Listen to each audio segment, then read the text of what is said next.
ሰላም ጤና ይስጥልን ውድ የሚኪያስ ሚዲያ ተከታታዮች እንደምን አድራችኋል? ለዕለቱ ጠዋት ይሆናሉ ያልናቸውን መረጃዎች ይዘን ቀርበናል። በመጀመሪያ ግን የዩቲዩብ ቻናላችንን ሰብስክራይብ በማድረግ አብራችሁ እንድትቆዩ በክብር ጋብዘናችኋል። የትግራይ ክልል አቃቢያን ሕግ ማህበር በመንግስት ላይ ክስ ሊመሰርት ነው። የትግራይ ክልል አቃቢያን ሕግ ማህበር በመንግስት ላይ ክስ ሊመሰርት መሆኑን ገልጿል። ማህበሩ መንግስት የአቃቢያን ሕግ ጉዳይ ችላ ብሏል በማለት ወቅሷል።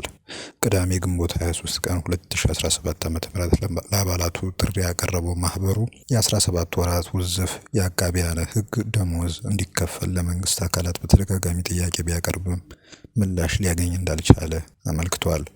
ለክልሉ ፍትህ ቢሮና ለስነ ምግባርና ጸረ ሙስና ኮሚሽን እንዲሁም ለትግራይ ክልል ጊዜያዊ አስተዳደርና ለፌዴራል መንግስት በተደጋጋሚ ደብዳቤዎች ተጽፈው ነገር ግን ምንም አይነት ምላሽ እንዳልተሰጠ ገልጿል። የፍትህ ሚኒስቴር ትግራይን ጨምሮ ለሁሉም ክልሎች በጻፈው ደብዳቤ መሰረት ከጥር 1 ቀን 2017 ዓ.ም ጀምሮ ለአቃቢያን ሕግ የደሞዝና ሌሎች ጥቅማ ጥቅሞች ማሻሻያ እንዲደረግ መመሪያ ቢያስተላልፍም የክልሉ ጊዜያዊ አስተዳደር መመሪያውን ወደ ተግባር አለመቀየሩን ማህበሩ አስታውቋል። የ17 ወራት ውዝፍ ደሞዛችን ለመክፈል መንግስት ያሳየው ቸልተኝነት የሚያስተዛዝብ ነው ያለው ማህበሩ ጉዳዩን አንድ ደረጃ ከፍ በማድረግ በሚመለከታቸው የመንግስት አካላት ላይ ክስ ለመመስረት መወሰኑን አመልክቷል። ከአዲስ አበባ ጸረ አረም መድኃኒቶችን ጭነው ወደ አማራ ክልል እየተጓዙ የነበሩ የጭነት ተሽከርካሪዎች ኬላ ላይ ታገቱ። ከአዲስ አበባ ጸረ አረም መድኃኒቶችን ጭነው ወደ አማራ ክልል እየመጡ ያሉ ሁለት ተሽከርካሪዎች ጎሐጽዮን ኬላ ላይ ተይዘው ጭነቱን እናራግፋለን መባሉን የሾፌሮች አንደበት የተሰኘው የፌስቡክ ገጽ ገልጿል።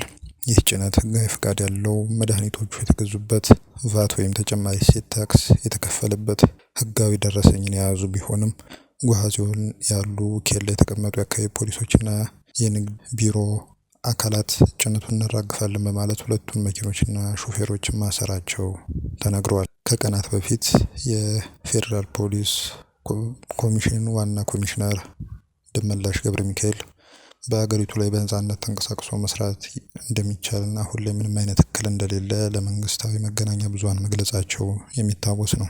በ2 ሚሊዮን ብር የተገነባው የብልጽግና ፓርቲ መወያያ ጎጆ መመረቁ ተነግሯል። በጌዲዮ ዞን ራጴ ወረዳ በአንድ ጀንበር 20 የብልጽግና ህብረትና 100 የብልጽግና ቤተሰብ መወያያ ጎጆ በ2 ሚሊዮን ብር ወጪ ተገንብቶ ተመረቀ ተብሏል። በወረዳው በ17ቱም ቀበሌ መዋቅር የብልጽግና ህብረትና የቤተሰብ መወያያ ጎጆ የተመረቀ መሆኑ ነው የተነገረው።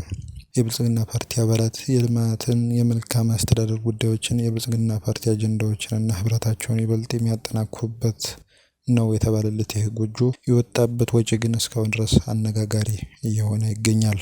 የዩቲዩብ ቻናላችንን ሰብስክራይብ በማድረግ አብራችሁ ብትቆዩ በክብር ጋብዘናችኋል። መልካም ቀን። በኋላ ላይ እንገናኛለን።